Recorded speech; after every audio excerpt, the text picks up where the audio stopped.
मुजफ्फरनगर में आखिरकार ऐसा क्या हो रहा है कि प्रशासन को ड्रोन कैमरे की मदद लेनी पड़ रही है और प्रशासन लगातार इस बात की कोशिश कर रहा है कि जांच पड़ताल का कोई भी एंगल ना छूटे। क्या शुक्रवार को वहां पे कुछ ऐसा होने वाला है जिसकी भनक वहां के प्रशासन को लग चुकी है और एलआईयू से लेके एटीएस तक की टीम को क्यों उतारा जा रहा है, बार बार शहर के बीचों बीच सड़कों पे मार्च क्यों करवाया जा रहा है और कांवड़ियों को रोके प्रशासन उनसे हालचाल के बहाने कौन सा पूछताछ करने की कोशिश कर रहा है। ये वो सवाल हैं जिसके बाद पूरे मुजफ्फरनगर की खबर देश भर में वायरल की जा रही है और सोशल मीडिया से लेकर राजनीतिक दल अलग तरीके से नैरेटिव गढ़ रहे हैं। पार्लियामेंट के भीतर ओवैसी ने भी मुजफ्फरनगर का मुद्दा उठाया और तमाम मुस्लिम नेता इसे सामाजिक बहिष्कार और आर्थिक बहिष्कार से जोड़कर देख रहे हैं। लेकिन खबर यह है कि जब एसएसपी अभिषेक सिंह ने एटीएस को वहां पे बुलाया, पीएससी को बुलाया, आरएएफ को बुलाया और तमाम सुरक्षा कर्मियों को बुलाया वहां पे, और जो वहां पे तैनात है सड़कों पे,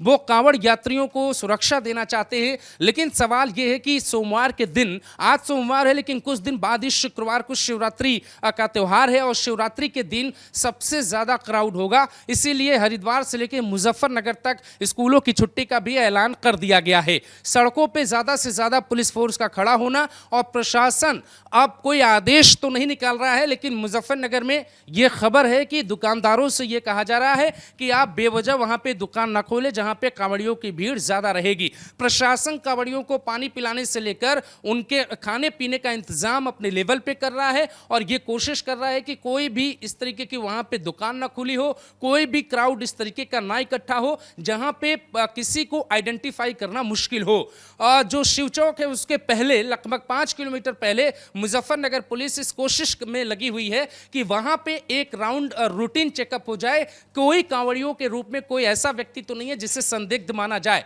हालांकि ऐसे केसेस में जब बहुत ज्यादा भीड़ होती है तो आकलन करना या पहचान करना बहुत मुश्किल होता है, लेकिन फिर भी सादे ड्रेस में, कांवड़ियों के ड्रेस में पुलिसकर्मी भी वहां पर होंगे। इस बात के लिए पूरी तरह से आपको तैयार रहना चाहिए। मुजफ्फरनगर पुलिस, चाहे वो ड्रोन कैमरा हो, एटीएस के जवान हो, पीएससी के जवान हो, उन सभी की मदद ले रहा है और बाकायदे मुजफ्फरनगर पुलिस हेडक्वार्टर एक बनाया गया है और उस हेडक्वार्टर में हर एक कैमरे की निगरानी की जा रही है। कई पुलिस कर्मियों को सिर्फ कैमरा देखने के लिए वहां पे बैठाया गया है। प्रॉपर मॉनिटरिंग की जा रही है कि किसी भी एंगल से कोई एक ऐसा मामला न छूटे जिसके बाद एक बड़ा विवाद हो या कोई घटना तूल पकड़ ले। एसएसपी अभिषेक सिंह लगातार जो जिस तरीके से एक्शन ले रहे हैं उसके बाद से वहां के जो दुकानदार हैं, जो नेम प्लेट की लड़ाई थी या जो ढाबे की लड़ाई थी या फिर नाम छिपाने की जो लड़ाई थी, बात उससे आगे बढ़ चुकी है। सुप्रीम कोर्ट के रोक के बाद वो विवाद वहां पे थमा हुआ है, लेकिन उसके बावजूद वहां पे जो दुकानदार हैं वो ये चाहते हैं कि प्रशासन के साथ मिलकर अपनी दुकानों को शुक्रवार के दिन खासतौर से बंद रखे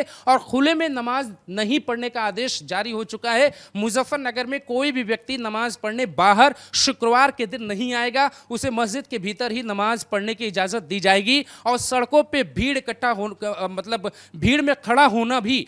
मुजफ्फरनगर में अलाउ नहीं किया जाएगा। निश्चित तौर पे कोई ऐसा अलर्ट पुलिस के पास है। कहा यह तक जा रहा है कि शुक्रवार के दिन कोई खुफिया एजेंसियों ने कुछ बड़ा होने का दावा किया है, इसीलिए वक्त से पहले आप देखिए तो शिवरात्रि के 7 दिनों पहले ही एटीएस को बुला लिया गया, पीएससी के जवानों को बुला लिया गया और सुरक्षा व्यवस्था और पुख्ता कर दी गई। इसका साफ साफ मतलब है कि कुछ तो वहां पे ऐसा है जो जानकारी प्रशासन को हाथ लग चुकी है। लेकिन करोड़ों की संख्या में जब कांवड़िए वहां से गुजरेंगे, काफी बड़ी संख्या होगी शुक्रवार को, और ऐसे में वहां पे क्राउड के साथ कोई भी अनहोनी ना हो या कोई विवाद ना हो। आप देख रहे हैं कि मेरठ से लेकर मुजफ्फरनगर इतनी सुरक्षा होने के बावजूद, एटीएस के होने के बावजूद